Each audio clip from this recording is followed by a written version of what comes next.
Hi friends, welcome to Rasheesh rice log. So நம்ம இன்றைக்கி சேனலில் பன்னீர் பூர்ஜி எப்படி பண்ணலாம் அப்படின்னு பார்க்கலாம். ஸோ வாங்க வீடியோக்குள்ளே போகலாம். ஸோ ஃபஸ்ட்டு வந்துட்டு ஒரு சட்டி வச்சுட்டு அதில் வந்து ஒரு 1 டீஸ்பூன் கீ ஆட் பண்ணிக்கோங்க. அதுக்கப்புறம் அதோடு சேர்த்து எண்ணெய் வந்து அதுவும் 1 டீஸ்பூன் கிட்ட ஆட் பண்ணிக்கோங்க. ஃபஸ்ட்டு ஆனியனை வந்துட்டு குட்டி குட்டியாக கட் பண்ணிக்கணும். அதான் முட்டை பொரியல் கட் பண்ணுவோம் இல்லையா, அந்த மாதிரி நல்லா குட்டி குட்டியாக கொஞ்சம் நான் 2.5 பெரிய வெங்காயம் எடுத்திருக்கேன். ஸோ நல்லா கட் பண்ணிவிட்டு அதை நல்லா வதக்கணும். பச்சை வடை போகிற அளவுக்கு நல்லா கலர் மாறுற அளவுக்கு வதக்கிக்கோங்க. அதுக்கப்புறம் ஒரு பச்சை மிளகா குட்டி குட்டியாக கட் பண்ணி போட்டிருக்கேன். விதையை எடுத்துகிட்டு ஒரு தக்காளி, பழுத்த தக்காளி அதையும் இதில் ஆட் பண்ணிக்கிட்டேன். நல்லா வந்து இதோட பச்சை வடை எல்லாம் போகிற அளவுக்கு, தக்காளி நல்லா வேகிற அளவுக்கு வதக்கி வச்சுக்கணும். ஓகே, ஸோ பாருங்கள், உங்களுக்கே தெரியும். ஸோ நெக்ஸ்ட்டு மஞ்சள்தூள் 1/2 டீஸ்பூன், மிளகாய் தூள் 1 டீஸ்பூன், காரம் எவ்வளோ சாப்பிட்றீங்களோ ஸ்பைஸ் அதுக்கேற்ற மாதிரி ஆட் பண்ணிக்கோங்க.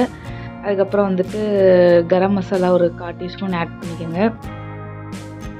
அதுக்கப்புறம் மல்லித்தூள் அது ஒரு 1 டீஸ்பூன், தேவையான அளவு உப்பு எல்லாத்தையும் ஆட் பண்ணிவிட்டு நல்லா மிக்ஸ் பண்ணிக்கோங்க.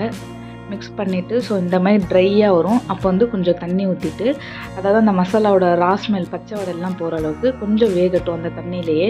ஸோ நல்லா பாருங்கள், தண்ணி நல்லா கொதிச்சுக்கிட்டு இருக்கு. ஸோ தண்ணி கொதிக்க அந்த தண்ணி வற்ற அதோட டேஸ்ட் வந்து கரெக்டாக இதாயிரும். அதுக்கப்புறம் பன்னீர் இருக்கு இல்லையா, அதை வந்துட்டு இந்த மாதிரி நல்லா குட்டி குட்டியாக வந்து நம்ம ஸ்க்ராம்பிள் பண்ணி வச்சுக்கணும். கையிலே இந்த மாதிரி பண்ணி வச்சுட்டு இந்த மசாலா எல்லாம் வெந்ததுக்கப்புறமா இந்த பன்னீர் இருந்து பச்சை பன்னீர் தான். ஸோ இதையும் வந்துட்டு ஆட் பண்ணிக்கணும். ஓகே, ஸோ பன்னீர் எல்லாம் ஆட் பண்ணியாச்சு. அதோட அந்த ஆனியன் டொமேட்டோட சேர்த்து நல்லா மிக்ஸ் பண்ணிக்கோங்க.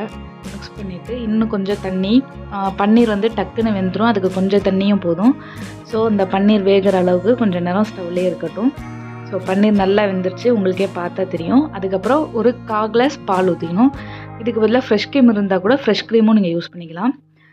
கடைசியாக வந்து கொரியாண்டர் லீவ்ஸ் ஆட் பண்ணிவிட்டு ஸோ அதையும் வந்துட்டு இதோட நல்லா மிக்ஸ் பண்ணிக்கோங்க. ஓகே, ஸோ தண்ணி நல்லா வந்து ரெடி ஆயிடுச்சு பன்னீர் பூர்ஜி. ஸோ நீங்களும் ட்ரை பண்ணி பார்த்துட்டு எப்படி இருக்குன்னு சொல்லுங்கள். இதே மாதிரி இன்னொரு சூப்பரான வீடியோவில் சந்திக்கிறேன். Until then, it's signing off from Rashish Ray Vlog.